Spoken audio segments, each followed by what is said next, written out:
Hello! Hi అండి. ఇవాళ special మా ఇంట్లో ఎగ్ దమ్ బిర్యానీ అండి. మీ ఇంట్లో ఏం స్పెషల్ కామెంట్ చేయండి. అలాగే ఇవాళ స్పెషల్ ఏంటంటే ఏం లేదండి. ఊరికే ఎగ్ దమ్ బిర్యానీ తినాలనిపించింది చేశాను. అంటే మామూలుగా అయితే బిర్యానీ చేసేదాన్ని. సో ఇవాళ దమ్ బిర్యానీ తినాలనిపించి దమ్ పెట్టాను. ఇంత టేస్టీగా వస్తుందని అస్సలు ఎక్స్పెక్ట్ చేయలేదు. చాలా బాగుందండి. అందులోకి రైతా, ఆనియన్, లెమన్ వేసుకుని తింటే సూపర్ ఉందండి. నేనైతే మస్తు Audio ఎంజాయ్ Jungle. చేస్తున్నాను. ముందుగా ఎలా ప్రిపేర్ చేయాలో చూద్దాం. ముందుగా మునగా గోగుల యూట్యూబ్ ఛానల్ని సబ్స్క్రైబ్ చేసుకోండి.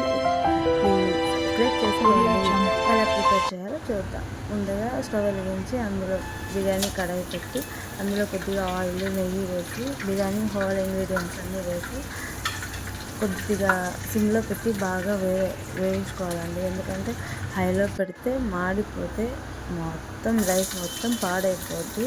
సో సిమ్లో పెట్టి మాత్రమే వేయించుకోవాలి.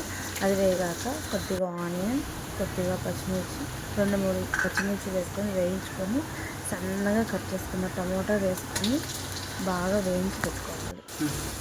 బాగా వేగినాక అల్లం వెల్లుల్లి పేస్ట్ ఫ్రెష్గా దంచి పెట్టుకున్న అల్లం వెల్లుల్లి పేస్ట్ వేసి బాగా వేయించి అందులో కొద్దిగా కారం, కొద్దిగా ధనియాల పొడి, నెక్స్ట్ గరం మసాలా, నెక్స్ట్ కొద్దిగా బిర్యానీ మసాలా వేసి బాగా కలుపుకొని అందులో ఫ్రై చేసుకుని పెట్టుకున్నటువంటి ఎగ్స్ వేసి నేనైతే 4 ఎగ్స్ వేసుకున్నానండి. మన ఇష్టం ఎన్ని ఎగ్స్ అయినా వేసుకోవచ్చు.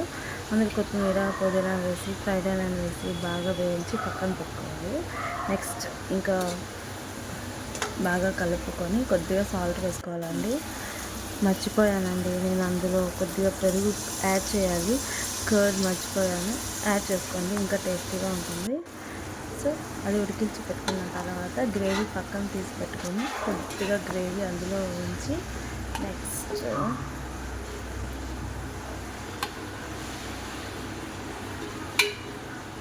గ్రేవీ మొత్తం తీసేయకూడదండి. గ్రేవీ సగం తీసి సగం అలాగే ఉంచుకోవాలి.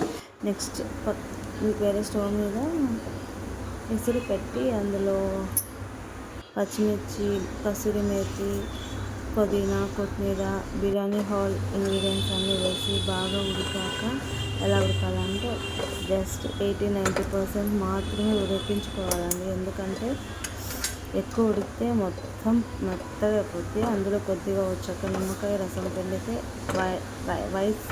రైస్ ఇలా ఉంటుందండి వైట్గా. నేనైతే బాస్మతి రైస్ తీసుకున్నానండి. బాస్మతి రైస్ 1/2 kg తీసుకున్నానండి. సో